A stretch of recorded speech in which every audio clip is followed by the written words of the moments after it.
자, 안녕하세요. 영화는 꺼다놓은 보리자루 마냥 갖다 놓고 지랄만 하는 방송, 전문성과의 거리두기를 제약하는 방송, 소소한 지적 허용을 채굴하는 방송, 어디 영좀, 어디서 영화는 좀 봤니? 진행 제작 연출 기타 등을 맡고 있는 빌바오입니다. 오늘은 38번째 시간, 영화 스마트폰을 떨어뜨렸을 뿐인데 를 다루도록 하겠습니다. 근데 스포일러가 별처럼 쏟아질 예정이니까 보고 들으시길 바라겠습니다.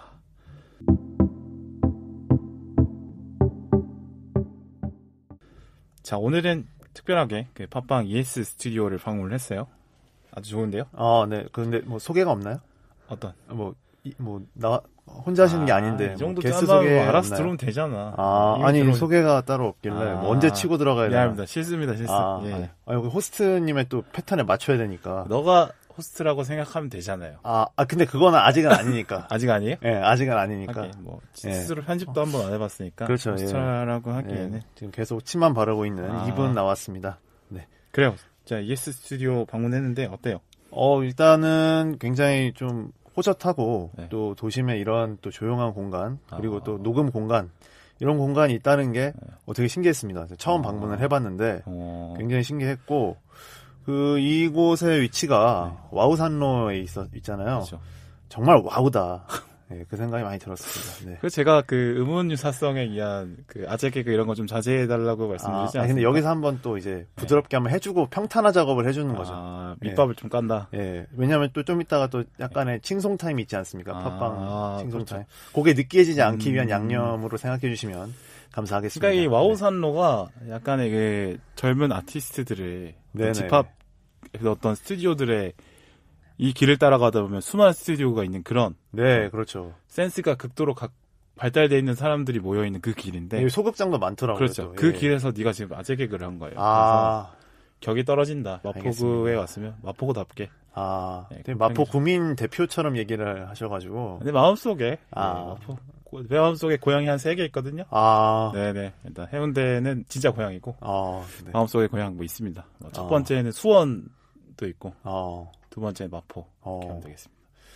수원이 왜 마음속의 고향인지는 다음에 한번 얘기해 보도록 하고. 천천히. 일단은 팟빵 스튜디오 왔는데 일단 너무 좋고 이런 사실 저희 열악한 환경에서 녹음하지 않습니까? 그렇죠. 제 방에서 빨래 걸어놓고 그게 이제 흡음재 역할을 하면서 그렇게 하고 있는데 이런 데서 하는 또 영광의 날이 오네요.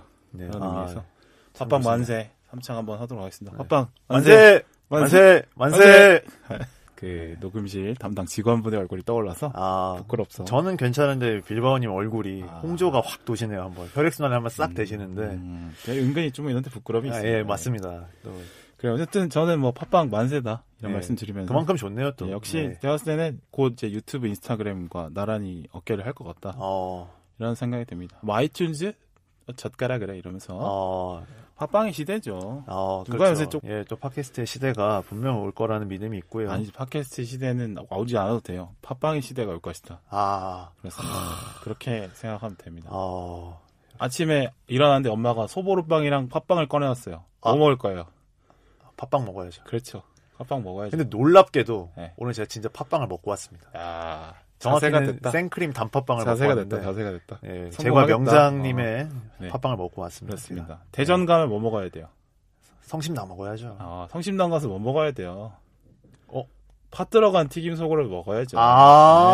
거기에 팥이 들어가나요? 그렇죠. 그건 몰랐습니다. 팥 들어간 것만 먹는 겁니다. 네, 알겠습니다.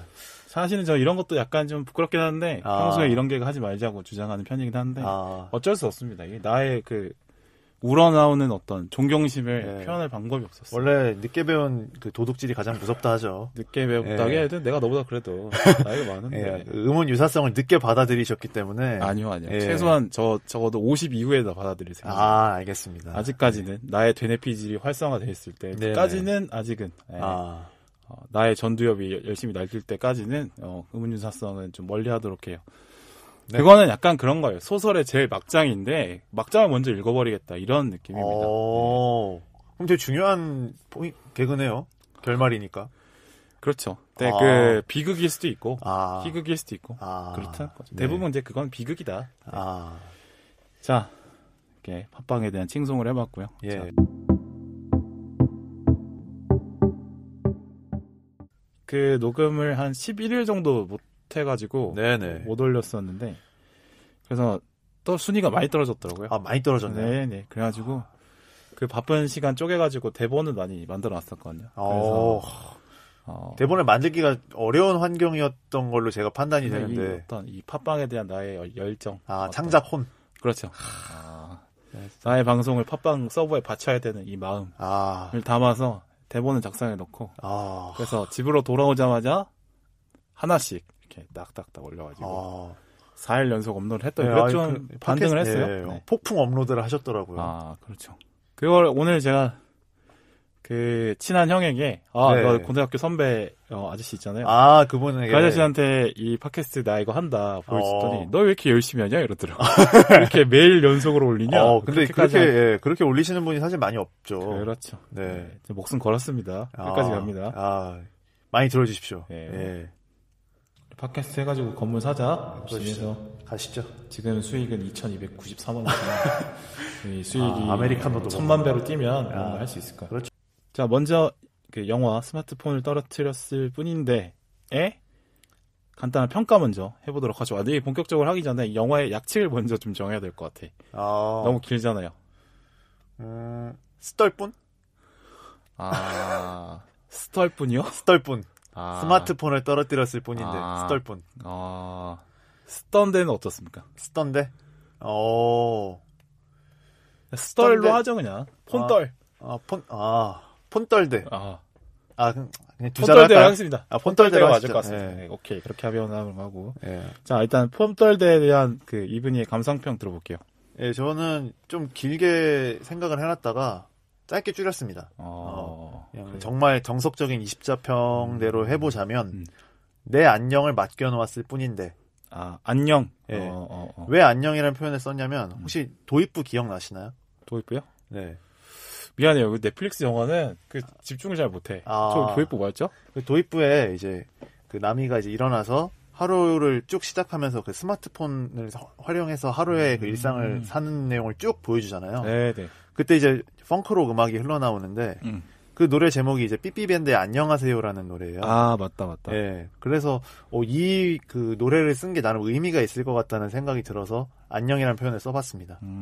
참고로 이제 그 삐삐밴드에서 이제 베이스를 맡았던 분이 강기영 씨라는 분인데 이분이 이제 음악 감독님 달파란이라는 분이시거든요. 이 영화의 음악 감독님이 달파란이세요. 그래서 이렇게 해서 넣으셨구나 또 이 생각이 들더라고요. 내부 거래 의혹. 내부 거래라기보단 자체 음원 돌려쓰기 뭐 이런 거죠. 그렇죠. 실제로 또 영화 속에서 삐삐밴드가 나오기도 하니까요. 예. 그래서 안녕하세요를 왜 썼을까 이런 생각이 들어가지고 한번 또 우리가 스마트폰에 많은 것들을 맡겨놓잖아요. 또 어떻게 뭐 의탁을 하니까 내가 그것들을 다 여기다 맡겨놨는데 과연 얘는 나의 안전성을 보장을 해주는가를 한번 돌이켜보는 영화라서 이렇게 20자평을 써봤습니다. 그래, 뭐 간단하게 한다더니 엄청 길었어요. 끝났어요? 네, 끝났어요. 끝났고 이제 영화를 전체적으로 정리를 해보면 사실 메인 이야기는 또 있어? 이제 본격적인 얘기는 그거죠. 왜 이런 20자평을 썼냐? 안녕이라는 표현을 쓴 거는 방금 설명을 드렸고 메인 스토리로는 딱히 덧붙일 만한 얘기는 없고 또 뭐 고민거리를 또 중간중간에 던져주는데 뭐 생각해보면 좋고 뭐 아니어도 상관없고 이런 느낌이었어요. 그래서 뭐 대단한 스릴러의 느낌도 아니었지만 일회성으로 즐기기엔 정말 괜찮은 작품이었다. 이런 생각이 들었습니다. 동의합니다. 딱 넷플릭스스러운 느낌? 네. 더 이상 기대하지 않아도 되는. 그렇죠. 뭐 어떻게 팝콘 무비인 거죠. 네. 빌바오님은 어떠셨는지? 저는 이제 생활 밀착형 스릴러구나 이런 생각을 했고요. 그 다음에 국선생전이라는 어떤 우리 고전 있지 않습니까? 저 이거 사실 여쭤보고 싶었어요. 국선생전이 어떤 얘기인지 간단하게 그게 한번. 정확하게 기억이 안 나는데 내용이 틀릴 수도 있습니다. 근데 그 술에다가 술이 의인화를 시켜서 그 만든 소설이에요. 고전 소설인데 그것이 어떻게 보면 이제 현대판이지 않을까 생각하고. 근데 뭐 다 보다 보니까 좀 공허했어요. 뭐 크게 뭐 와닿거나 그러지도 않았어요. 그냥 뭐 스마트폰 한번 잃어버리면 저렇게까지 큰일이 나겠구나 이렇게 하나의 사건을 던져놓고 상상력을 이렇게 쭉쭉 뻗어나가는 그런 스타일의 창작법이하고 있다고 보는데 뭐 상당히 이런 상상력을 발휘하는 것도 약간 일본스럽다? 원작이 일본이니까 그런 느낌을 좀 받았고요. 근데 이제 이 빌런이 약간 스마트폰을 의인화하는 캐릭터라고 하던데 신선하긴 한데 좀 더 이 스마트폰에 대한 통찰은 좀 부족해 보였어요. 그냥 약간 맛보기 정도밖에 안 됐다 이런 생각이 들었고 개인적으로는 이제 아주 기발하게 스마트폰뿐만 아니라 스마트폰에 앱이 얼마나 많은데 근데 그 앱을 활용하는 경우는 없었던 것 같아. 그냥 그 해킹하는 데만 좀 주로 쓰이고 초반부에 조금 나오기는 하죠. 네. 이제 알람부터 시작해서 그러니까. 지도 어플, 버스 어플, 넷플릭스 어플 그러니까. 네. 네. 좀 나오긴 하는데 좀 더 스마트폰을 완전 그냥 사골 끓이듯이 다 이렇게 기능을 다 활용하면서 이야기를 전개시키는 게 더 좋았다고 생각하는데 그게 좀 부족하다는 느낌이 들었습니다. 네. 그렇나 뭐 볼만하다 이런 생각 들어요. 자, 본격적으로 이제 영화에 대해서 얘기를 해보도록 하겠습니다. 일단 첫 번째로 얘기해볼 거는 폰 떨 때? 네, 폰 떨 때. 폰 떨 때 마지막 장면에 대한 해석이에요. 누가 그 임시완을 죽였을까에 대한 얘기입니다.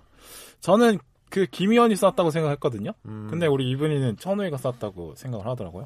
예. 저는 이거는 조금 명백한 느낌이 있는 주제라고 생각을 해서. 근데 먼저 일단 빌바오님의 얘기를 한번 들어보고 싶습니다. 그래요. 왜 그렇게 생각했냐면, 천우희가 만약에 죽였다고 하면, 마지막에 카페에서 행복한 장면 다 나오잖아요. 예. 아버지랑 그 친구랑 이제 관계가 회복돼가지고 막 이렇게. 근데 만약에 사람을 죽였다고 하면, 그 밝고 어떤 도덕적인 캐릭터인 천우희가 아무리 범죄자라고 해도 자기가 사람을 죽였다는 죄책감 때문에 무너질 수 있다고 생각을 했거든요. 근데 무너지지 않은 모습을 보여주는 걸 봤을 때 천우희가 직접 죽이진 않았을 수 있겠다. 죄책감을 가질 만한 상황이 없었을 수 있겠다라고 저는 생각을 했고 그리고 그 총을 맞는 방향 있잖아요. 시체가 총을 맞는 방향. 예. 그러니까 김희원은 그 임시완의 정면에 서 있었고 천우희는 옆구리 쪽에 서 있었기 때문에 근데 총을 맞은 거는 정면에서만 쏴야 맞는 방향이었다고 생각해요.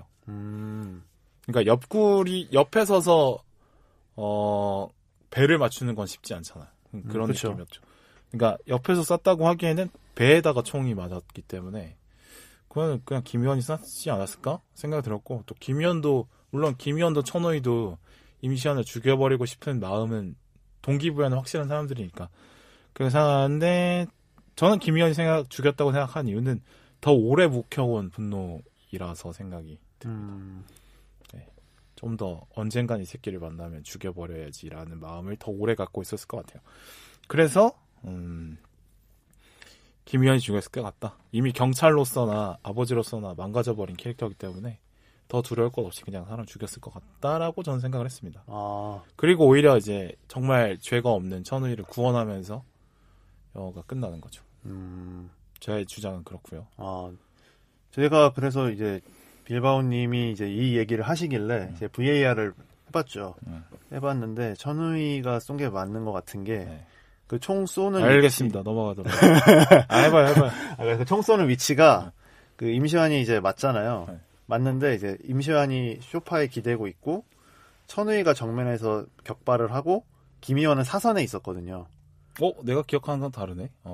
그래서 그 김희원이 천우희가 쏜 총을 잡고 더 이상은 쏘면 안 된다라는 식으로. 그 장면 저도 봤죠. 예. 근데 그건 약간 페이크 같았어요. 왜냐면 그 장면을 통해서 천우희가 쏜 것처럼 보여지게. 근데 그 김희원의 표정을 보면 그건 총 쏜 사람의 표정이 아니었어요.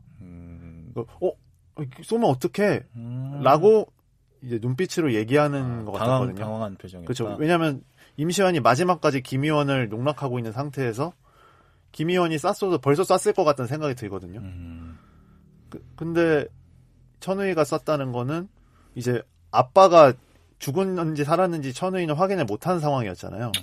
그래서 거기서 이성을 상실해버린 천우희가 김희원의 동료 형사의 총을 빼가지고 임시완한테 격발을 했다고 보는 게 더 맞지 않나라는. 이게 연출을 교묘하게 해놓긴 했는데 그렇게 볼 수밖에 없게 만들긴 했어요. 그러니까 좀 애매하게 해놓긴 했는데 저는 그 야구의 명언이죠. 객으로 간다. 역으로 가네요를 말하고 싶은 이유가 뭐냐면 뭔가 그 둘 다 그 총을 갖고 있었고 총을 맞출 수 있는 거리에 있는 사람이 2명인데 근데 뭔가 천우희가 쏠 것 같은 느낌을 더 많이 줬단 말이죠. 그 느낌을. 네. 그게 이제 객구다 이게. 페이크일 수 있다. 근데 알고 보니 직구였더라는 거죠. 저는. 그렇죠. 그러니까 투수가 또 어떤 투수인지 잘 모르니까 그렇긴 한데 글쎄요 이거 근데 굳이 왜 했는지 잘 모르겠어요. 그러니까 오히려 저는 그 천우희가 이제 임시완을 격발하고 나서 막 갑자기 뒤를 보면서 막 눈이 엄청 커지고 막 되게 무슨 표정이 엄청 큰 변화가 있잖아요. 네. 그래서 그 형사가 한패였구나 임시완이랑. 그 형사가 아빠를 죽이고 있었구나. 그런 줄 알았는데 그냥 아빠가 살아나더라고요. 그래서 뭐 이런 걸 꺾냐 뭐 이런 생각이 들면서 조금 허탈하더라고요. 아니 근데 그래도 마지막에 그 바코산의 카페에서 세 명이서 그렇게 네. 활짝 웃는데 네네. 그런 표정이 나오려고 하면 뭔가 천우희가 살인을 했는데 그런 화기애애함이 나올 수 있을까? 근데 저는 그 장면 보고 확신했거든요. 근데 그거는 이제 정당방위였어서. 근데 우리나라는 사실 정당방위 이렇게 폭넓게 인정이 안 되는 나라라서. 근데 그게 이제 총살을 했다고 꼭 뭐 움츠려드는 있어야 되는 뭐 그런 건 아니잖아요. 그러니까 당연히 안 죽이고 경찰에 인계하는 게 맞잖아요. 그러니까 안 죽었어요 임시완은. 그런가? 거듭 얘기했지만 거기서 이제 기사가 뭐라고 나오냐면 의식이 회복되는 대로 이 무연고자를 수사할 예정입니다라는. 그래도 살인 미수지. 총을 쏜 거니까. 그렇긴 하죠. 큰 죄긴 해요 사실 형법상으로 볼 때. 그렇죠. 근데 제가 봤을 때는 제가 지금 갑자기 드는 생각은 그 천우희가 쏜 걸 김희원이 뒤집어 썼을 것 같아요. 내가 쏜 걸로 할게. 그래서 그 총잡이를 잡았을 것 같아요. 제 생각에는. 왜냐하면 이 사람은 그 준영을 단죄하려는 마음이 있었고, 그리고 본인도 이제 그 피해를 입었기 때문에 더 이상 잃을 게 없다라는 생각으로 이 수사에 임한 캐릭터였잖아요. 그러니까 김희원이 쐈어도 김희원이 본인이 그렇게 억울하지 않을 것 같은 느낌이 건 것 같아. 예, 그렇죠. 근데 그러면은 만약에 김희원이 천우희가 쏜 거를 뒤집어 썼어. 네. 천우희가 스스로 그렇게 행복할 수 있을까요? 그거? 자신의 죄를 남이 가져갔는데. 근데 그 순간만큼은 행복했을 수도 있죠. 꼭 행복하지 않은 그거를 일일이 다 보여줄 필요는. 그래요. 그러니까 연출의 이게 의미고. 영화에 그렇게 중요한 그게 아닌데 왜 이렇게 결말을. 그러니까 스릴러라는 장르를 취해야 되기 때문에 어쩔 수 없이 한번 꺾은 것 그러니까 같긴 해요. 별로 네. 이거 이 영화 전체적인 이야기에 크게 뭐 중요하지도 않은데 네네. 그걸 마지막에 막 열린 결말 이렇게 해놔가지고. 그 평가가 스릴러로서의 연출이 좀 아쉬웠다라는 얘기들이 많더라고요. 그러니까 총성 날 때 그 풀샷으로 잡는 그런 거 있잖아요. 네. 그거 괜히 또 해가지고 그거 좀 그래요. 이 얘기를 10분 가까이 한 게 참 아쉽다 이런 생각이 듭니다. 근데 또 의문점을 가지실 분들이 있었을 수도 있으니까. 이 시간에 팟빵 찬양이나 한번 더 하고 그런 얘기를 했으면 훨씬 또 영향가 있을 텐데 아쉽습니다. 네네. 그래요. 자, 다음 넘어가서 임시완의 준영 캐릭터에 대한 어떤 얘기를 해보도록 하죠. 네.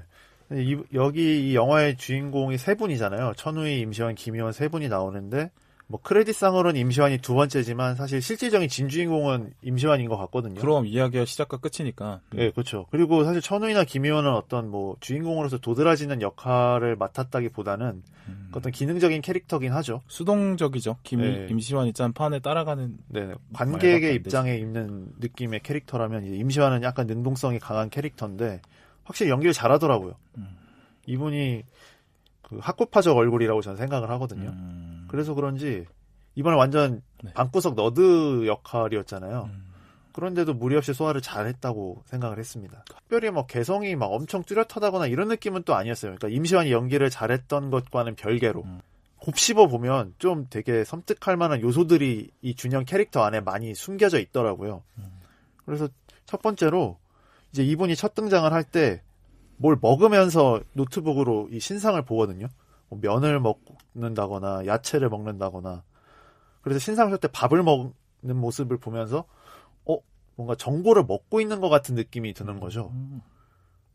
그래서 정말 그 스마트폰이 우리들의 많은 정보를 갖고 있잖아요. 그런 느낌을 또 표현하려는 게 아닌가 싶었고, 또 이제 임시완이 천우희의 정보를 확보를 해서 천우희를 고립시키잖아요. 천천히. 네. 그래서 이 정보의 비대칭을 활용한 가스라이팅. 이 지점도 뭐 간단하게 다뤘지만 충분히 생각해볼 만한 지점을 준 연기였다고 생각을 했고, 또 거기서 천우희가 직접 얘기하기를 되게 외모가 멀끔하게 생겼다라고 얘기를 하잖아요. 네, 이쁘죠. 네. 근데 중요한 건 그걸 알고 있어요, 본인도.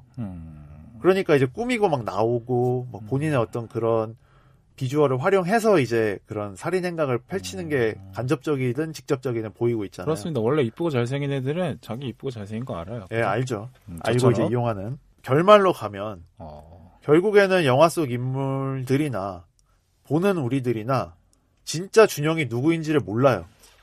본캐에 대한 정보도 안 나오지. 예. 그러니까 그 신문 기사로 나오기를 무연고자라는 정보만 뜨거든요. 그러니까 이 사람에 대해서는 이제 경찰이 파헤치지 않는 이상은 우리가 알 수 없는 거죠. 그래서 이렇게 설정을 해놓은 게 참 뭔가 시사하는 바가 있겠다라는 생각은 들었습니다. 일단 좋은 말씀 해주셨고, 그냥 저는 임시완 연기 잠깐 해주셨는데, 연기, 저는 좀, 글쎄요. 너무 날티나는 느낌? 요새 좀 많이 해서가지고, 그렇게 좋아 보이진 않았어요. 그러니까, 임시완의 첫 등장이 미생이잖아요. 네네. 미생 캐릭터로 딱 주목을 받았는데, 미생에서의 그 너무 반듯한 이미지, 뭐 해품달에서의 반듯한 이미지, 이런 거를 좀 털어내기 위해서 좀 더, 객으로 가는, 그런 걸 많이 했었거든요. 근데 약간 말룬광 캐릭터 솔직히 좀 많이 봐가지고 그렇게 신선하진 않았어요. 그냥 딱 붙는다는 느낌은 좀 아니었다 그런 느낌. 그러니까 나쁜데 약간 미치게 나쁜 놈 이런 느낌인데 글쎄요. 저는 그렇게 와닿지 않았어요. 그렇다는 네네. 거고. 네네. 근데 임시완 캐릭터가 이제 익명성을 갖는 그쵸. 캐릭터인 거죠. 네네. 그러니까 스마트폰을 의인화한 캐릭터이기 때문에 모두가 갖고 있는 스마트폰을 갖고 있으니까. 특정 한 명으로 지명이 될 수 없는 어떤 익명성을 갖고 있는 범죄자다 이렇게 해석을 할 수 있을 것 같아요. 근데 생각해보면 이거 피싱 앱 설치한 거 말고는 막 특별하게 스마트폰을 가지고 막 어려운 트릭을 쓰고 이러지 않거든요. 그냥 일반 스릴러처럼 집 찾아가고 그렇죠. 추적하고 뭐 그런단 말이야. 그러니까 근데 그건 좀 신기했어요. 그 김희원을 한번 따돌릴 때 그 핸드폰을 어디 옥상에다가 연동을 해놔가지고 자기는 폰을 건드리지 않고 사진이랑 문자를 보내는 그 지점은 좀 신기하긴 하더라고요. 그런 게 더 많이 나왔어요. 생각하는 거죠. 그렇죠. 자, 그리고 남이와 준영의 관계와 이제 나와 스마트폰의 관계가 이제 비슷하다는 거죠. 네, 그렇게 이제 볼 수밖에 없죠, 또. 네네. 준영은 이제 스마트폰을 인간화시킨 존재이기 때문에 이제 영화가 스마트폰의 카메라 앵글로 끝나는 이유가 있다고 보고, 그죠? 그리고 스스로 막 남의 앞에 스스로를 자주 드러내잖아요. 그렇죠. 범죄자인데도 대놓고 스스로의 모습을 보여준다. 가고. 그러니까 결국에는 계속 그 옆에 있는 존재라는 거지. 이 사람은 네네. 범죄자라기보다는. 그리고 그 사람에 대한 정보를 충분히 확보를 하고 앞에 나서니까 그 점도 스마트폰과 또 비슷한 점이 있는 것 같아요. 그래요. 이게 진짜 아쉬운 게 결국에는 준영이가 직접 물리력을 행사한다는 거예요. 그러니까 스마트폰을 의인화한 캐릭터이기 때문에 모든 정보를 갖고 있고 이제 정보를 스스로 만들어낼 수도 있잖아요. 그러면은 직접 움직이지 않고 박호상과 천우희를 물리적으로 공격할 수 있는 다른 뭐 사람이든 집단이든 뭐 기계든 그런 거를 활용해서 오히려 공격을 했어야 되는데 근데 스마트폰이 실제로 막 자기 다리가 달려서 움직이지도 않는데 근데 그렇다면 이 임준영도 최소한 자기의 움직임을 최소화시키면서 뭔가 좀 나쁜 짓을 해야 되는데 그냥 다른 스릴러와 똑같이 그냥 실제로 가서 몸을 결박하고 움직이고 이런단 말이에요. 나는 그게 애초에 설정과 좀 빗나간다는 느낌이 들었어. 오히려 좀 아이디어를 써서 왜 지옥에 나왔던 화살촉 같은 애들을 약간 선동시켜가지고 막 얘가 알고 보니까 막 이주 노동자를 막 받아들이는 막 이런 애다. 얘 우리나라를 망치는 애다. 이렇게 낙인을 찍어서 궁지에 mon다든지 이런 걸 좀 했어야 되는데 직접적으로 물리력을 행사하는 거에서 이건 설정과 안 맞는다. 캐릭터가 깨진다는 생각을 했습니다. 그리고 사건의 종결도 결국에는 그 몸을 결박해서 끝나. 그냥 준영이 못 움직이는 걸로 끝나. 그냥 오히려 준영이 스마트폰을 이용해서 뭔가를 하는 그 능력을 차단해서 그 사건을 끝내는 게 아니라 그냥 실제로 신체를 결박하는 어떤 또 다른 사건들과 똑같이 끝난다는 점. 그래서 그게 아쉽다라고 생각을 했습니다. 그냥 평범한 연쇄살인범에 맞서는 이야기처럼 결말은 그렇게 가벼웠다고 생각을 해요. 근데 이제 준영이 자기 신상을 되게 가리잖아요. 폰도 남의 폰을 빌려서 쓰고 집도 남의 집을 빌려서 이용하고 그러니까 그 범죄를 오프라인으로 저지르는 걸로 묘사가 되다 보니까 그 스마트폰을 떨어뜨렸기 때문에 이 사람을 스마트폰으로 제압할 수 있는 그런 역전 구조가 발생하기 어려웠다는 점이 좀 아쉽긴 했어요. 그거 어찌로 만들어야지 그거랑 구조를. 그래야지 스마트폰이라는 소재를 갖고 온 의미가 있는 거죠. 그랬다면 아마 더 좋은 평가를 받지 않았을까 이런 생각이 들었습니다. 후반으로 가면서 뭐야 이렇게 됐던 것 같아요. 그런 얘기 하시는 분도 많더라고요. 네네. 자, 영화 내적인 얘기를 이렇게 해봤고요. 네. 영화 바깥으로 이제 가보죠. 그렇죠.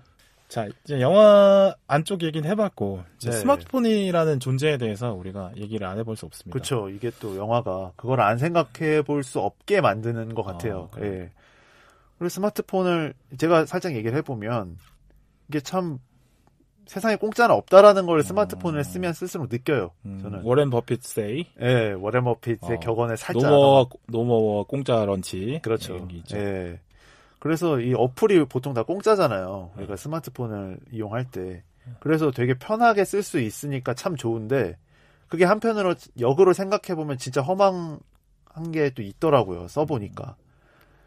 왜냐하면은 이게 쓸 때는 편한데, 이거를 모르기가 너무너무 힘든 거죠. 그래서 개인적인 경험으로는 이제 쿠팡이나 이런 전자상거래 사이트를 쓰면은 요새는 그 계좌번호까지 다 넣어놓게 돼 있으니까 원클릭으로 다 되죠. 원클릭으로 결제가 되잖아요. 근데 그거를 물으려면은 또 고객센터에다 얘기를 하고 뭐 전자상거래 사이트면은 개인 사업자 소매하시는 거 등록하신 분한테 또 얘기를 따로 해야 되고 이런 번거로움이 엄청 많더라고요. 의도된 번거로움이겠죠. 그렇죠. 예. 그걸 겪어보니까 아, 세상 진짜 공짜는 없고 스마트폰으로 편하게 쓸 수 있는 게 이 편리함도 다 비용이다라는 생각이 들더라고요.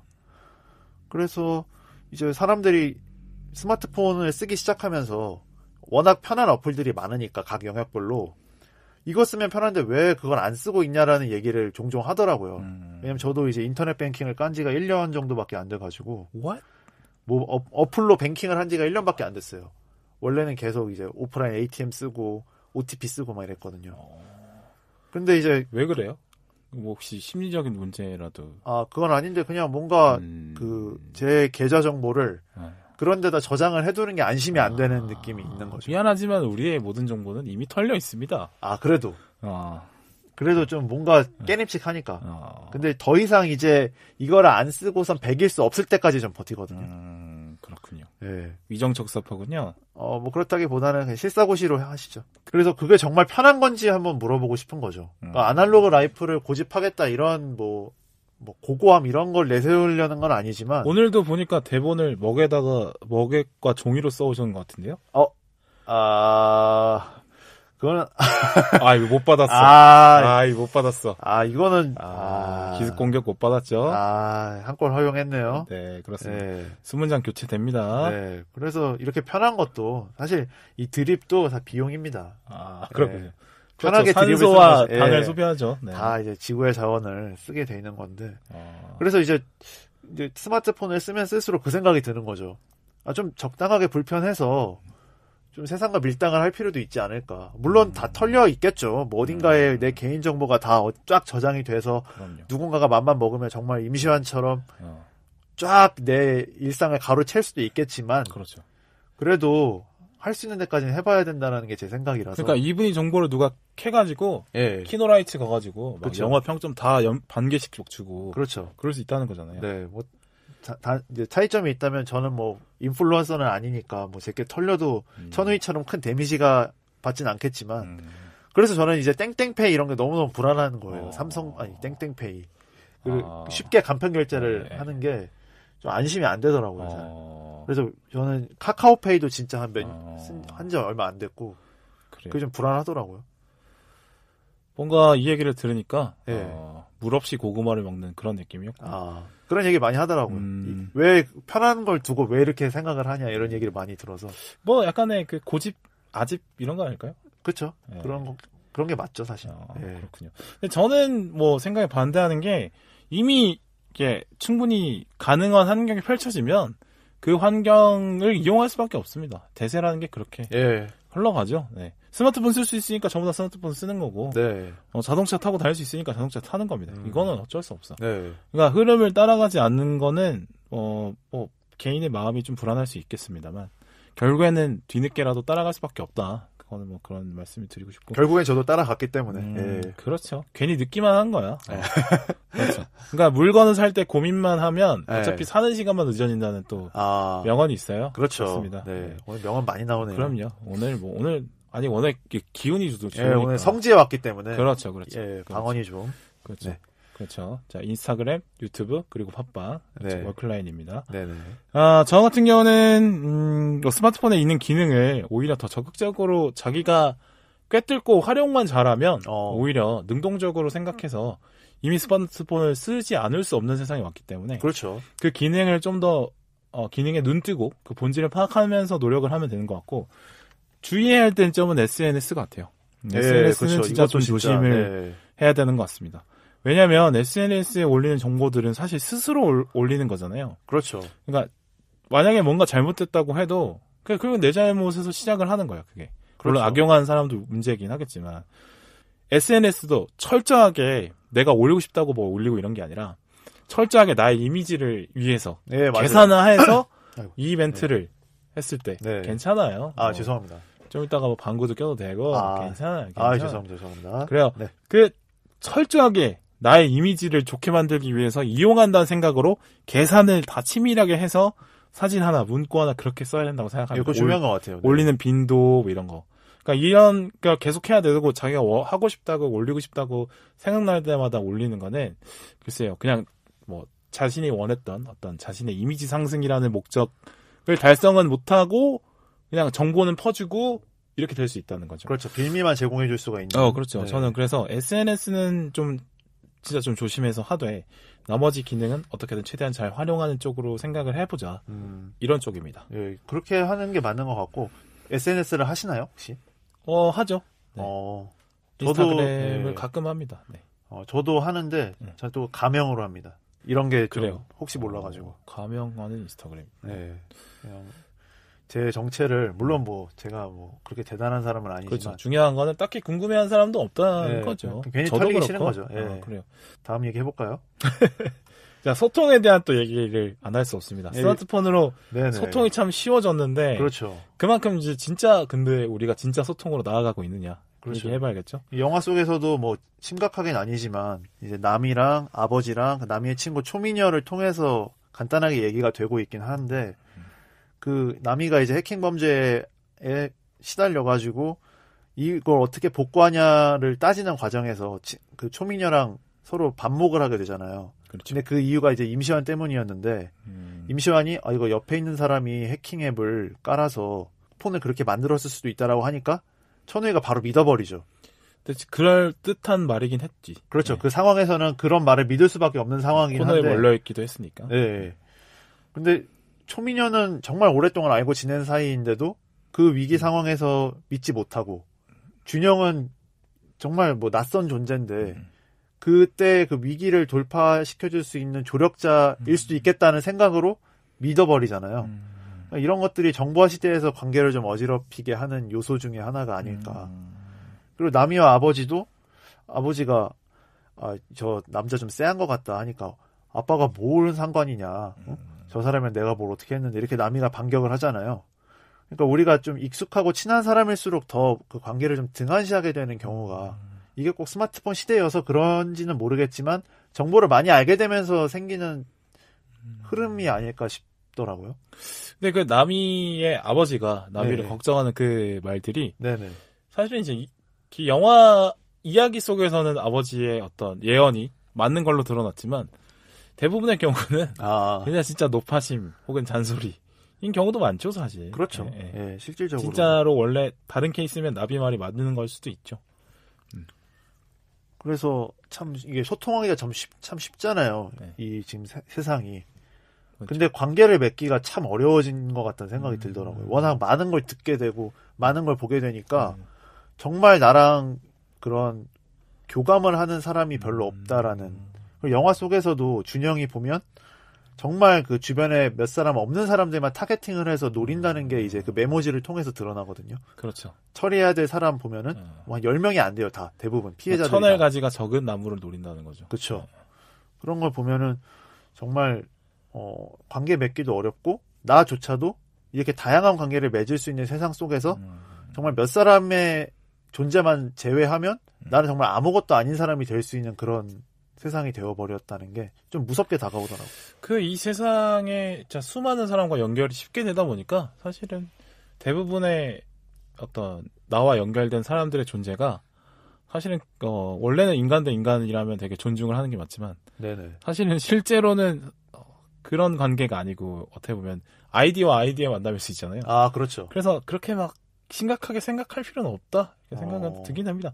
또 인간관계라는 게 원래 또 사실 그렇기도 해요. 원래 험하고 네, 그런 측면이 좀 있죠. 또. 그렇죠. 네. 한때 뜨겁고 충만한 사이였다가도 남보다 못한 사이가 되는 게 워낙 또 많이 있으니까. 그렇죠. 뭐 그거는 뭐 단순히 연인 사이의 문제 안의 얘기도 아니고 친구들끼리도 그렇고 뭐 가족끼리도 심지어는 그런 경우 많이 있으니까. 그렇죠. 뭐 글쎄요, 막 특별하게 막 너무 허무해졌다 인간관계라는 게 그렇게 생각하진 않았어요 저는. 근데 그게 좀 쉬워진 감도 있는 것 같더라고요. 관계를 맺고 끊는다는 게 너무 더 인터넷 세상이라고 하면 좀 낡은 용어인데 아무튼 그 스마트폰으로 더 많은 자극을 접하게 되면서. 혹시 뭐 네스케이프 쓰십니까? 아니요. 천리안 쓸 뻔했는데. 라이커스 좋아하신다고? 네. 엠파스도 쓰고. 그렇죠. 네. 그래서 그 점점 당사자들끼리 해결해야 될 문제도 다 이런 웹에 맡기는 그런 경우들이 많이 생기는 것 같아요. 요새 보면은. 뭐 판춘문예나 그렇죠. 블라인드나 이렇게 뭐 카톡 상태 메시지라던가 그런 그렇죠. 작은 요소들 정말 그 미시적인 요소들로 그 사람을 평가하고 그 사람과 나의 관계를 다시 정립하고 이러는 게 소통이 없는 것들로 소통을 하려고 하니까 그렇죠. 그게 좀 더 점점 더 피상적으로 돼가는 게 뭔가 역설적이라는 생각이 들었어요. 그러니까 1대1 다이다이로 해결할 문제를 여론전으로 계속 끌고 간다는 거. 네네네. 문제입니다. 그건 사실. 네. 좀 안타깝더라고요. 네. 저도 뭐 교우관계가 활발한 스타일은 아닌데 어찌됐든 저도 여러 생각을 해보기로는 결국에는 오프라인으로 사람을 만나야 한다는 생각이거든요. 왜냐하면 이게 사람이 직접 소통을 해봐야 이 사람의 뉘앙스를 온전히 알 것 같다는 생각이 들어가지고. 그러니까. 예. 고작 스마트폰이 생긴 지 20년도 안 됐고, 그죠? 그렇죠. 15년쯤 됐나? 2007년에 처음 나왔던 걸로 기억하는데. 거의 한 10년 좀 넘었죠. 그러니까 이제. 저희 대학교 초년 시절에 스마트폰이 본격적으로 막 이제 활성화되기 시작했던 시점이었어요. 그렇죠. 그때 우리 삐삐 차다가 그렇게 됐죠. 그랬나요? 예, 저 신세계 통신 쓰고 그랬는데. 그렇죠. 스피드 012. 네, 016도 쓰고. 그렇죠. 약간 지금 들으시는 분들이 얘네 지금 나이가 지금 도대체 몇 살인가 싶은 텐데 뭐 상상에 맡기겠습니다. 이런 게 또 혼란을 주는 거죠. 네, 그럼요. 트릭을 한번 주는 거죠. 그렇죠. 신비주의다. 네. 글쎄 뭐 저는 나쁘지만은 않은 것 같아요. 왜냐하면 또 그러니까 본인 주변에서 찾을 수 없는 어떤 인연들을 직접 찾을 수 있다는 거죠. 예를 들어서 그렇죠. 이분이는 영화를 좋아하는데 자기 주변에 영화를 좋아하는 사람이 한 명도 없을 수도 있잖아요. 그렇죠. 그러면 영화 얘기를 하고 싶은 사람을 찾아 나갈 수 있는 거지. 온라인을 통해서. 그렇죠. 훨씬 쉽죠. 그렇죠. 예. 그러니까 예전에는 자기 개성을 살리기가 어려웠어요. 맞아요.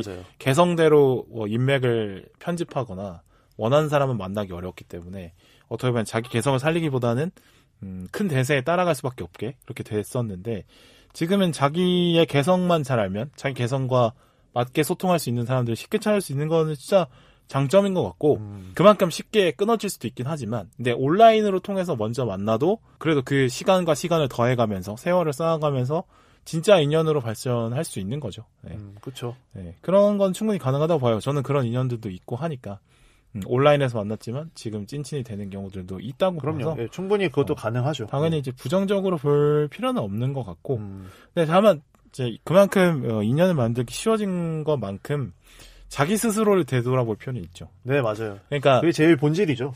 쉽게 만나고 헤어지고가 가능한 그것 중에 헤어진 이유를 남 탓으로만 해서 찾다 보면 결국에는 진짜 인연을 만날 수 없고 만나다가 헤어질 수도 있고 뭐 쉽게 만나고 다른 사람 만나고 할 수 있는데 그게 만약에 계속 반복이 된다고 했을 때 나의 문제는 없는가를 그렇죠. 돌아봐야지 온라인을 통해서 진짜 인연을 만들 수 있을 것 같다. 그렇죠. 네. 생각이 듭니다. 적극 동의합니다. 네. 진짜 중요한 거는 진짜 그게 인간은 여전히 스마트폰과 함께한 지 얼마 안 됐기 때문에 결과적으로는 같은 공간에서 어떤 분위기 속에 있었는지 그 사람의 촉감, 냄새, 뭐 눈빛 이런 것들이 사실 중요합니다. 그거 중요하다고 생각합니다. 저도. 네. 제가 대학교 2년 중에 뭐 소중하게 생각하는 인연들 중에 뭐 이분이도 들어가고 여러 인연들이 있는데 농구 동아리 사람들은 잘 안 만나지만 만나면 금방 이렇게 격이 없게 지낼 수 있는 게 이 사람들하고 뭐 더 험한 것들을 많이 했었으니까 서로의 딴냄새 끈끈한 느낌이 있죠. 서로의 페로몬을 교환하고 마치 뭐 벌 마냥 하고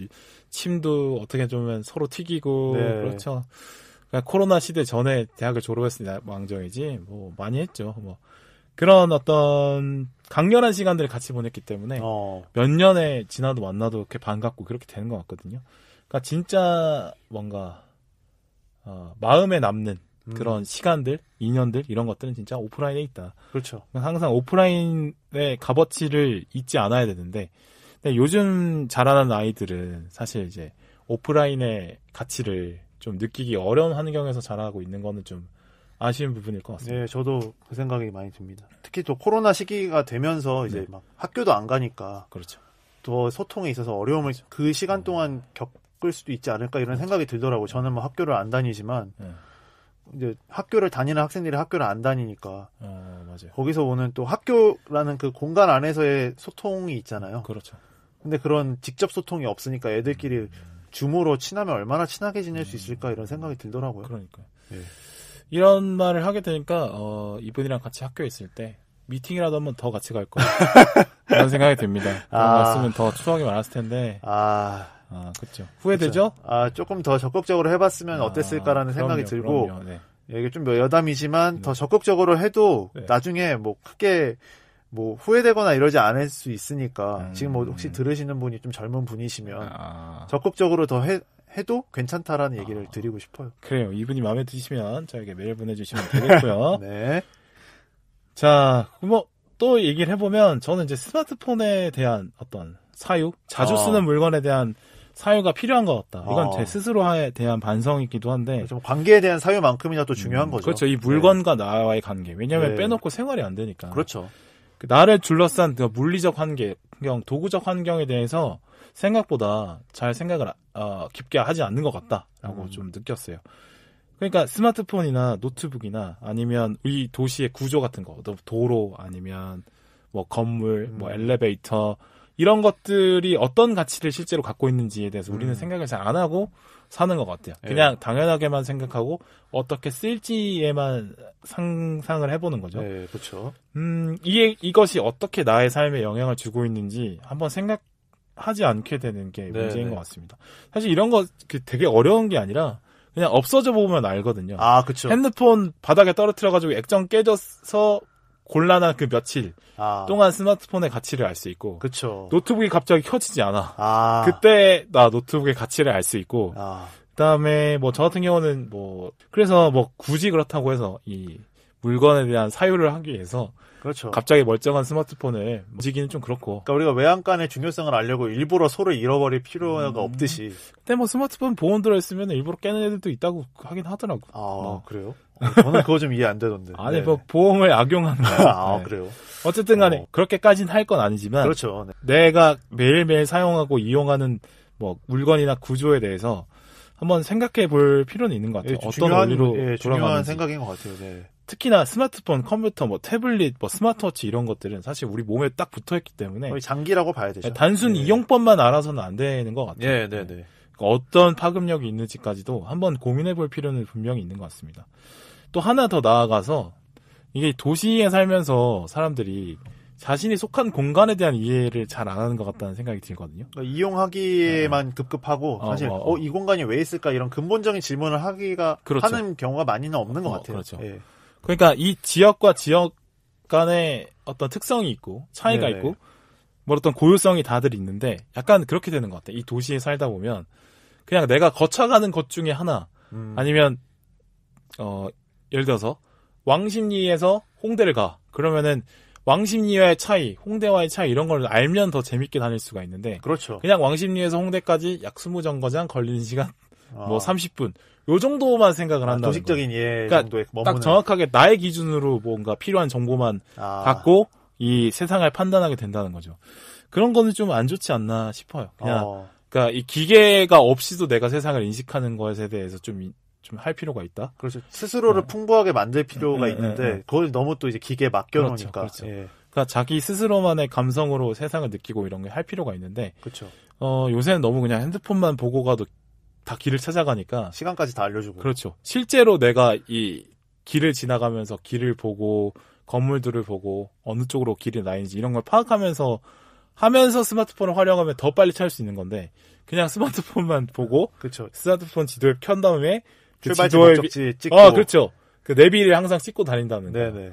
그러니까 내비를 찍고 가지 않아도 될 거리도 아니면 내가 맨날 사는 동네도 내비를 찍지 않으면 아무것도 할 수 없게 되는. 네, 맞아요. 이런 건 어떻게 보면은 기계 때문에 자기 스스로가 퇴화되는 거거든요. 맞아요. 이런 걸 좀 고민해 볼 필요가 있겠다는 생각이 들고요. 그 기계에게 정보를 맡겨놓기보다는 내가 그걸 어떻게 이용하냐 이걸 한번 따져볼 필요는 있는 것 같아요. 진짜로 그게 진짜 필요한 것 같습니다. 이번 영화를 보면서 나 스스로도 그걸 좀 해야겠다는 생각이 들었어요. 네.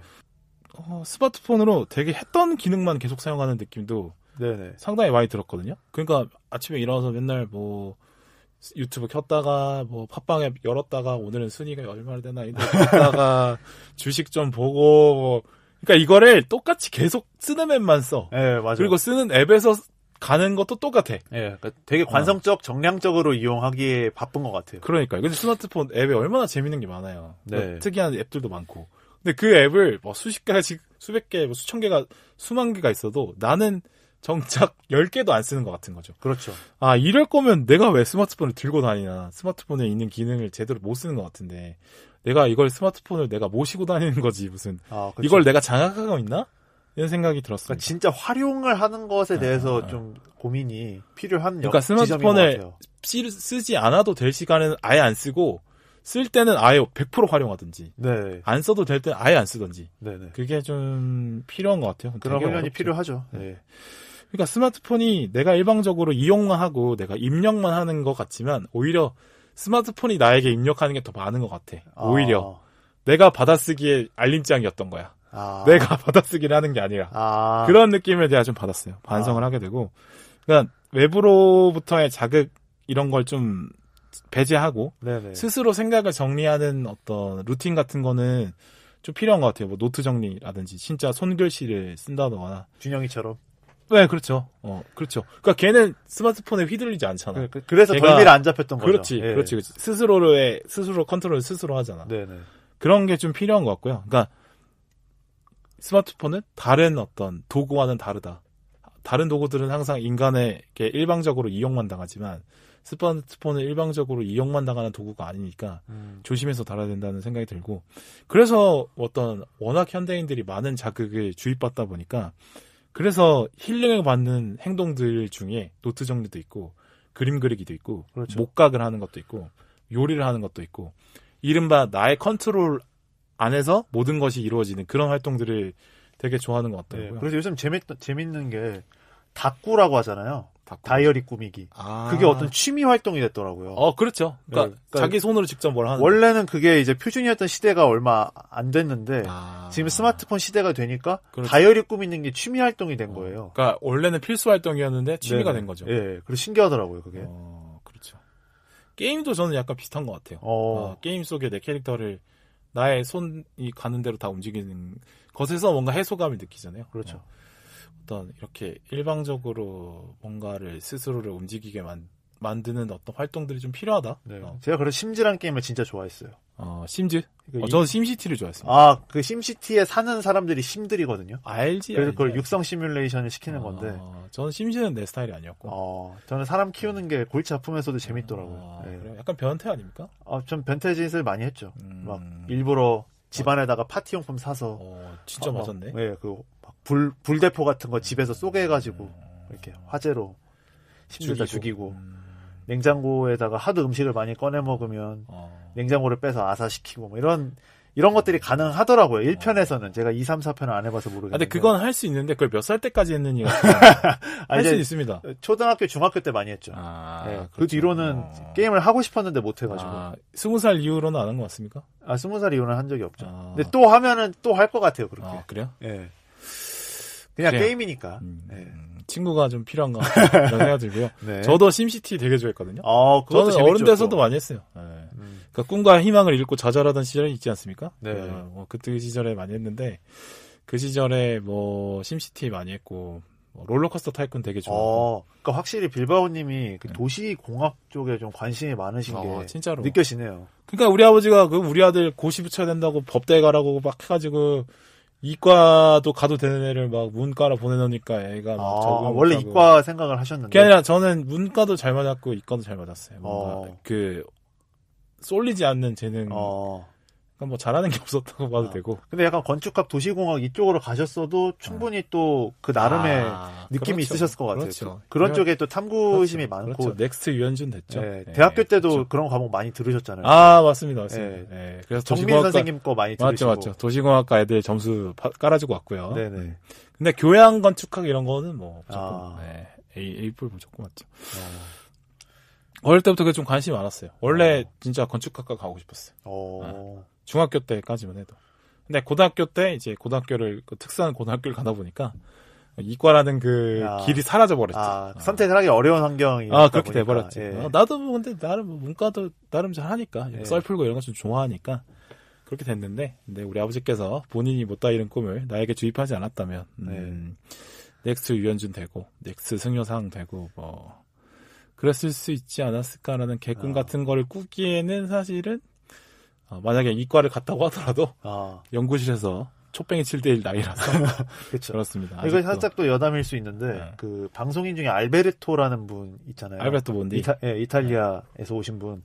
그분이 애들한테 스마트폰을 안 보여준다고 하더라고요. 그럼 중요합니다. 그래서 왜 그걸 안 보여주냐고 했더니 애들이 심심해봐야 된다고. 맞아. 심심해봐야 자기가 뭘 좋아하는지를 안다고. 자기의 세계관을 그때 만들 수 있어요. 네네. 상상을 할 수 있고. 네, 그래서 그게 공감이 많이 되더라고요. 그럼요. 그래서 어떻게 보면은 그런 시도들도 이 학생들의 진로 설정에 좀 도움이 될 수 있지 않을까? 사실 진로를 어렸을 때부터 어린 친구들이 내 진로는 이렇다라고 딱 정하기가 어렵잖아요. 맞아. 근데 이제 스마트폰 때문에 더 많은 자극이 들어오니까 이걸 해야 되나 저걸 해야 되나 어떤 그럼요. 자기 주관을 쌓기가 어려우니까. 예.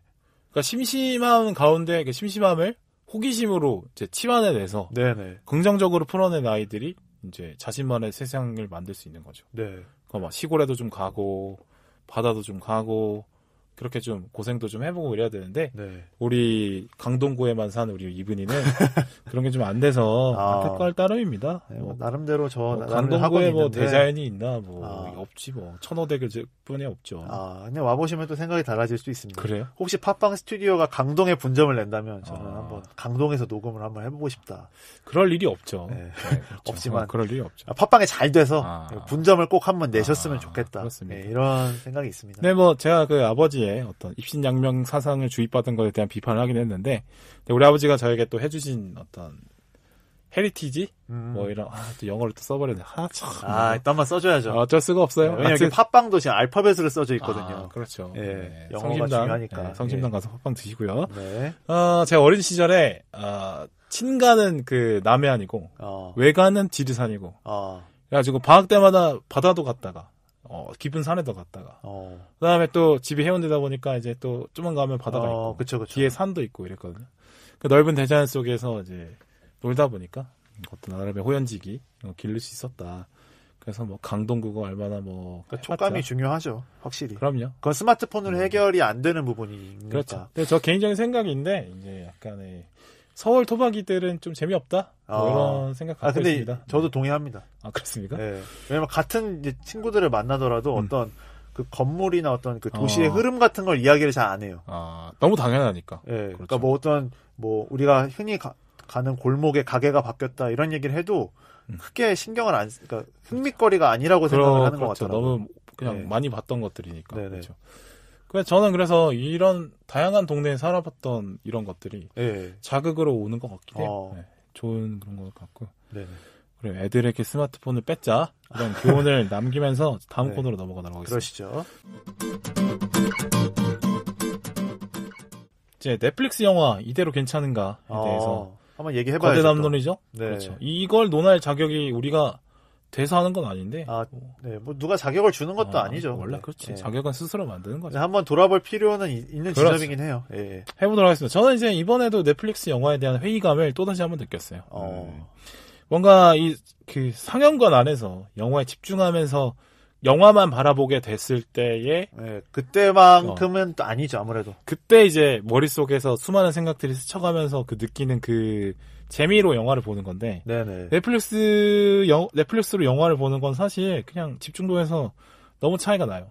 그래서 현저하죠. 네. 그게 좀 안 좋은 것 같고 결국엔 제 생각엔 넷플릭스를 비롯한 OTT의 주인공은 결국엔 시리즈가 될 것이다.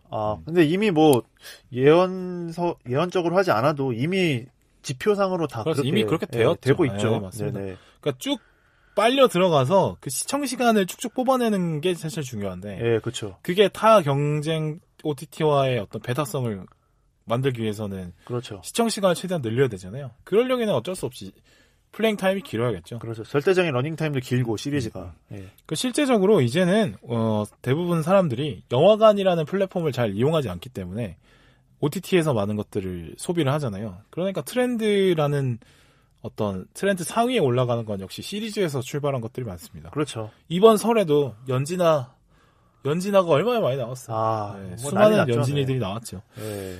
그러니까 결국에는 인간의 하루는 24시간으로 정해져 있기 때문에 타 플랫폼과의 어떤 경쟁에서 이기려면 최대한 시청 시간을 많이 뽑아낼 수 있는 그런 작품들을 많이 만들 수밖에 없다. 이런 생각이 들고요. 그런 의미에서 영화는 플레잉 타임이 짧을 수밖에 없기 때문에 시리즈에 비해서 뭐 길어봤자 3시간이잖아요. 그렇죠. 근데 시리즈는 짧아봤자 6시간, 7시간이니까. 그렇죠. 네네. 어차피 한 번 보게 되면 끝까지 봐야 되는 건 똑같은데 그렇다면 한 번 보게 만들었을 때 더 많이 보게 만들어야겠죠. 그러니까 시리즈가 중요한 거예요. 그러니까 영화는 이제는 솔직히 미안하지만 1+1 끼워주는 그런 느낌으로 전락하고 있다. 그러니까 이제 우리가 우유를 구독했을 때 요구르트 하나씩 끼워주는 그런 그렇죠. 느낌. 불가리스가 됐다. 이런 식이죠. 그러니까 미끼 상품 이 정도밖에 안 되는 것 같은 느낌이에요. 그러니까 야 넷플릭스 이 영화도 있네. 그러면은 이 영화 보고 싶으니까 넷플릭스 이번 달 넷플릭스 해야겠다. 요 정도밖에 안 된다는 거죠. 그쵸. 그 영화를 보기 위해서 넷플릭스를 보는 게 아니라 거의 없을 것 같아요. 상대 비교 우위를 하기 위한 정도? 네, 플러스 알파? 그 정도밖에 안 된다고 생각이 듭니다. 점점 그렇게 될 거라고 보고요. 밈 만들기 싸움이에요. 모든 것이. 화제성을 그렇죠. 불러일으키려면 짤로 쪄낼 게 얼마나 많은가. 그게 중요한 것 같고 그래서 그 세계관 속에서 사람들이 놀게 만들어야 되는 거거든요. 그 수리남 같은 경우도 뭐 황정민 따라하고 뭐 저기 유연석 따라하고 밥은 잡섰어 이런 식사는 잡섰어? 그렇죠. 이런 밈으로 찰진한 것들이 워낙 많으니까 사람들이 수리남 얘기하다가 추석이 다 끝나는 거 있잖아요. 그렇죠. 더글로리도 마찬가지고 결국에는 영화는 이제 뭐랄까 잘해봤자 계란말이 정도밖에 안 될 것 같다. 닭도리탕에 비할 수는 없고 그렇게 될 것 같다 이런 생각이 듭니다. 아마 근데 넷플릭스도 이런 지점을 고민을 많이 할 것 같아요. 제가 생각하기에도. 왜냐하면은 아무래도 이제 워낙 영화 자체를 시리즈만큼 심도 있게 만드는 것 같지는 않거든요. 근데 또 한편으로는 뭐 이걸 왜 이렇게 만들었지 하는 게 뭐 영화에만 있는 건 또 아니니까. 그래서 사실은 뭐 영화 자체가 문제다 뭐 이렇게 보기는 좀 힘들 것 같고. 다만 이제 빌바오님이 말씀하신 것처럼 관람 환경의 문제가 좀 있을 것 같긴 해요. 확실히 뭐 집중해서 보기가 영화는 딱 밀도가 있는 제품이라고 하는 거고 영상물인데 드라마들은 사실 뭐 쓱쓱이들이라고 저는 표현을 하는데 있어도 그만 없어도 그만 쓱쓱 보는 장면들이 있잖아요. 있긴 분명히. 하죠. 맞아. 그래서 사실 뭐 관람 환경이 어떻든 간에 편하게 볼 수 있어요. 예전에 뭐 넷플릭스 시대가 아니어도 우리 어머님들 설거지하면서 아침 드라마 다 보셨잖아요. 오디오만 들어도 충분히 이해할 수 있게 그렇죠. 만들죠. 네네. 오히려 이런 작품들을 극장에서 보면 더 미칠 수도 있어요. 좀이 쑤셔가지고. 그러니까 필요하지 않은 것들까지 내가 다 봐야 되니까. 그런 점에서 이제 영화가 확실히 밀도가 높고 아무리 영화가 그 안에서 시간이 느리게 흘러도 드라마보단 빠르거든요. 그래서 그 밀도를 또 그 기술적 요소랑 결합을 시켜가지고 전달을 하려면 가정에서 보는 걸로 제공하는 거는 한계가 있을 것 같긴 해요. 확실히.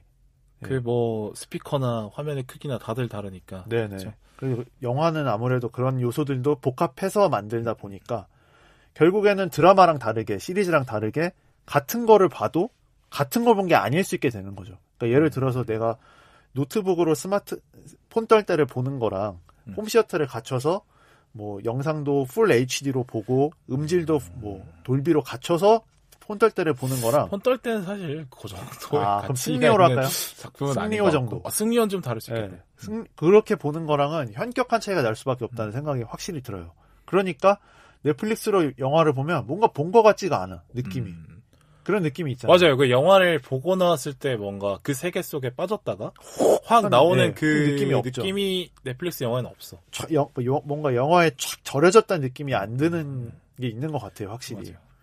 그래서 저는 결국에는 넷플릭스가 어떤 이 영화를 위한 뭔가 산업을 확장을 시키는 방향으로 갈 수밖에 없을 것 같다는 생각이 들어요. 조금 이제 산업적인 얘기긴 한데, 그러니까 지금 구독형으로 제공되는 컨텐츠들은 시리즈를 만드는 데 집중을 시키고, 영화를 위해서 뭐 스튜디오를 따로 만들어서 극장 배급을 한다든지, 아니면 넷플릭스가 직접 극장을 산다든지, 이런 식으로 해서 영화를 본인들이 어찌됐든 이거를 구독자들한테 제공을 해주려고 만든 거잖아요.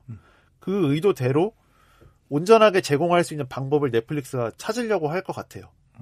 뭐 당장은 뭐 그냥 극장 선개봉 이 정도에 머무르고 있지만 어떻게 방법을 계속 만들어낼 것 같긴 하거든요. 영화를 포기하진 못할 것 같아요. 결국에는.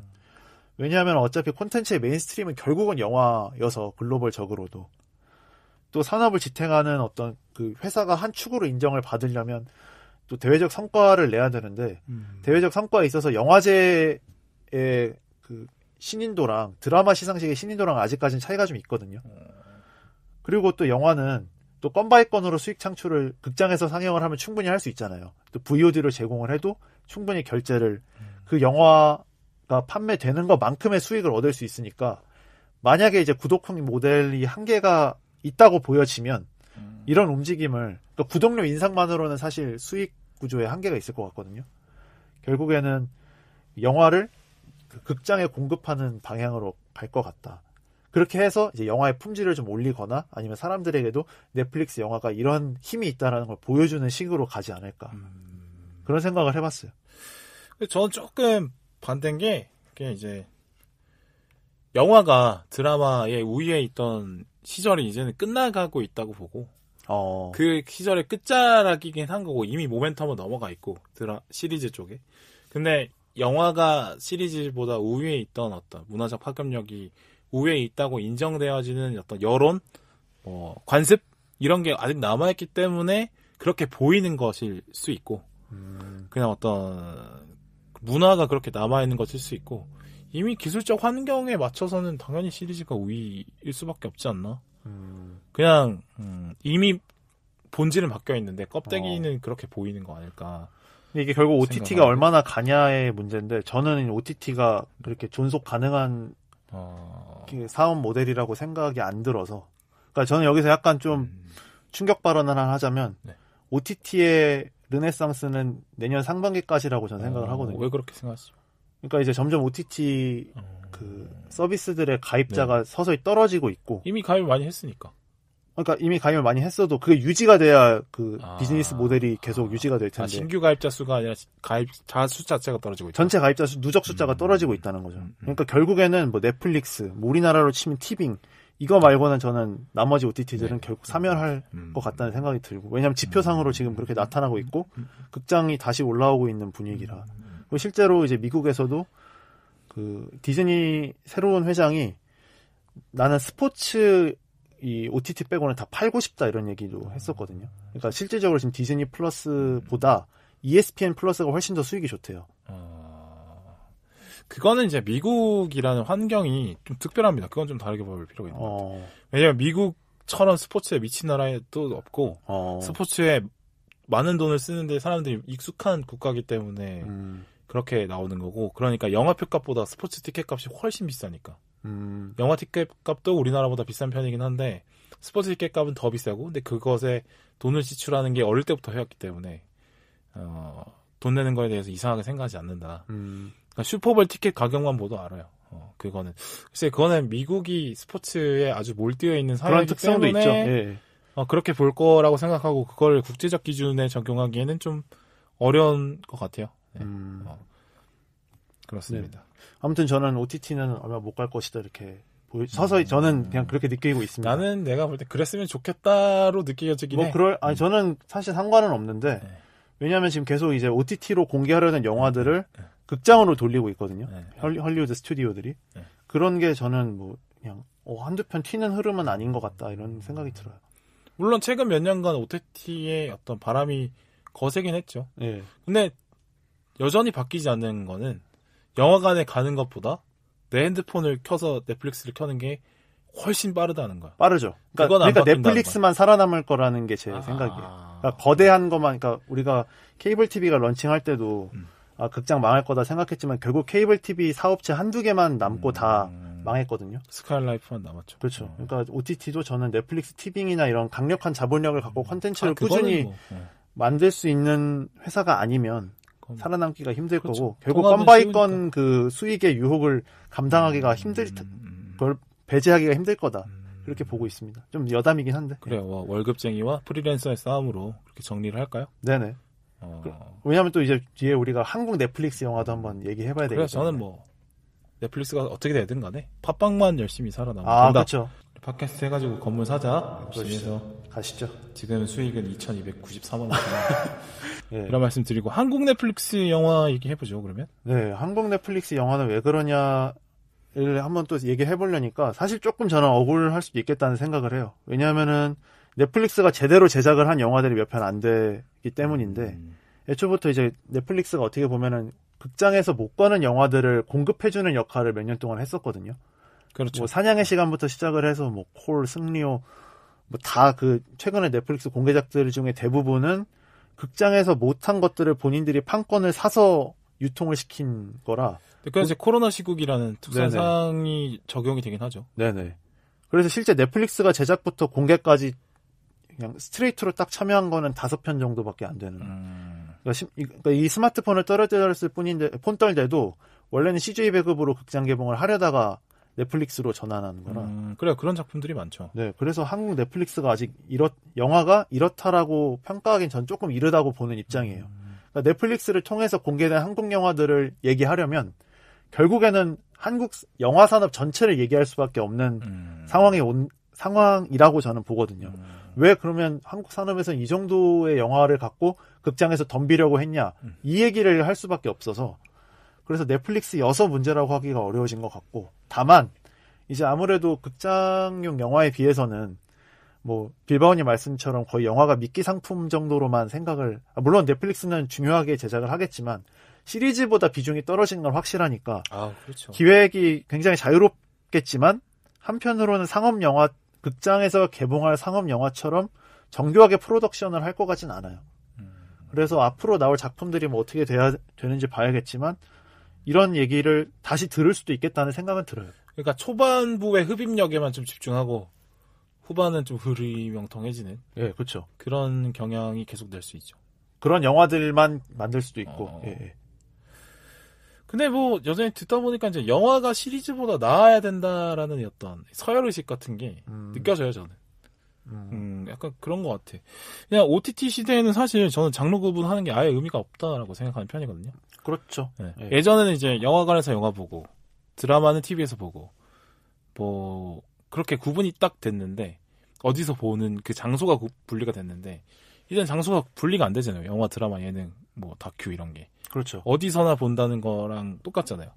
그래서 이제는 구분을 하는 것보다는 글쎄요, 구분하는 것보다는 구분하지 않는 것의 가치가 더 높아져 있는 상황일 거라고 보고 그러니까 시리즈가 아무리 잘 돼도 영화만 못하다라는 생각을 좀 의심스럽게 보긴 합니다. 그러니까 넷플릭스 랭킹 보면 사실 시리즈들이 더 위에 올라가 있거든.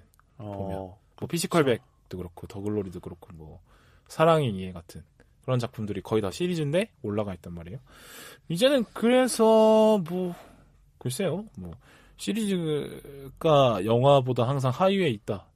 그런 식의 고정관념은 좀 바꿔올 때가 오지 않았을까 생각합니다. 애초에 그냥 영화 드라마를 구분하려고 하는 그 틀이 이제는 구식이다. 라는 생각을 그쵸. 해봐요. 그런 점도 있죠. 근데 다만 이제 영화가 아무래도 좀 다양한 요소들을 압축적으로 효과적으로 좀 깔쌈하게 전달해야 되는 매체라는 생각이 전 있어서 좀 더 시리즈보다 하이엔드의 느낌은 있는 것 같아요. 물론 구분이 없는 건 맞고 실제로도 지금 몇 년 사이에 영화든 드라마든 좋은 작품이면 하면 된다라는 마인드, 그리고 좋은 작품이면 보면 된다라는 마인드가 양쪽에 다 있는 것 같아서 많이 없어지긴 했는데 영화의 어떤 그 밀도는 아직까지 시리즈가 따라잡기에는 좀 기본적으로 차이는 있을 아니죠. 것 같다. 진짜 못 만든 영화 이런 거 있잖아요. 마녀 시리즈 이런 거보다는 그냥 잘 만든 시리즈 한 편 보는 게 나을 수 있고. 근데 영화마다 또 다른 거죠.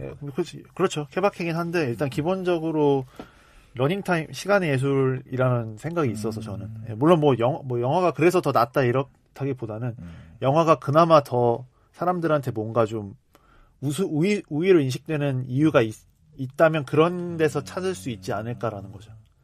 그거는 우리가 영화를 많이 보는 사람들이라서 그렇게 생각할 수 있다고 보고. 그렇죠. 일반적인 사람들의 기준에서는 이미 영화는 많이 떠나 있을 수 있다 이렇게. 그렇죠. 예. 생각을 합니다. 네네네. 네.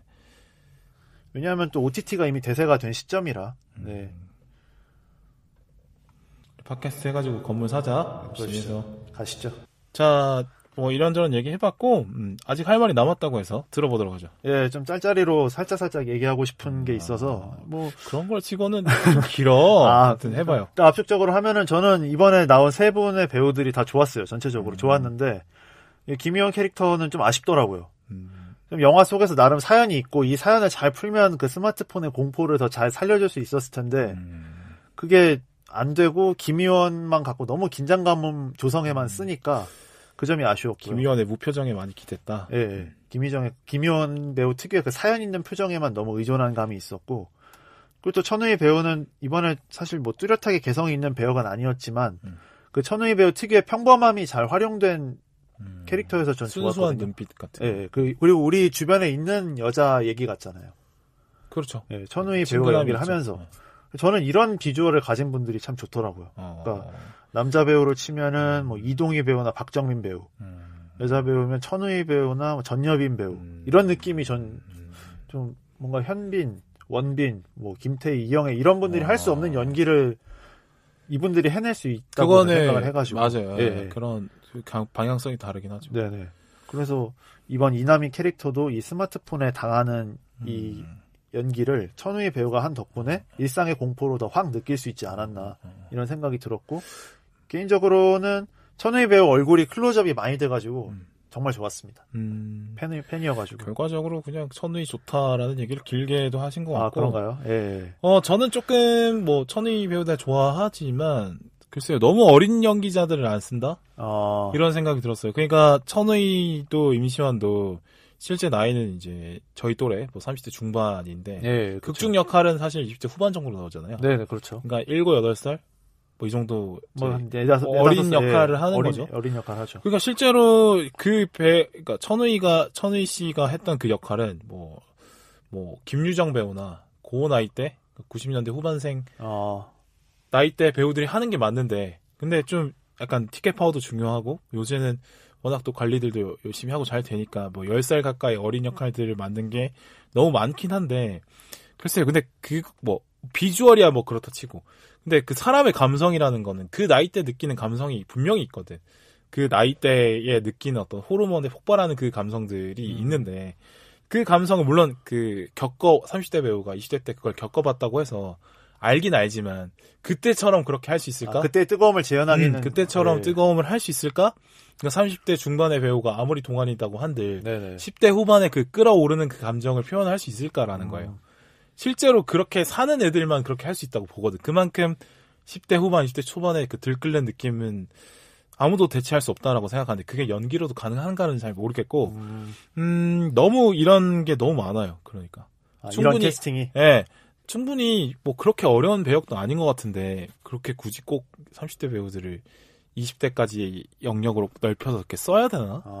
생각이 듭니다. 예전에는 사실 그냥 20대들한테 주연 많이 맡겼었는데 요즘에 한 최근 10년 이후부터는 그냥 항상 검증된 배우들을 쓰려고 하다 보니까 뭔가 도박하지 않으려는 그 느낌 때문에 새로운 배우들도 잘 안 발굴되는 것 같고 그 배우가 저 배우 뭐야 싶은데 막 빨려 들어가는 처음 봤는데 막 매력이 넘치는 그런 신선한 등장들이 많이 없어진 것 같아요. 그렇죠. 항상 단계 밟아서 최소 30은 넘어야지 주연급으로 올라오는 그 나이대 배역이 얼마나 어리든 간에 30은 넘어야지 그 주연이 되는 게 사실 좀 그랬어요. 그게 드라마도 보면 작년 드라마 25, 21도 김태리가 고등학생 역할을 하는데 물론 잘 어울려. 보다 보면 고등학생 같아.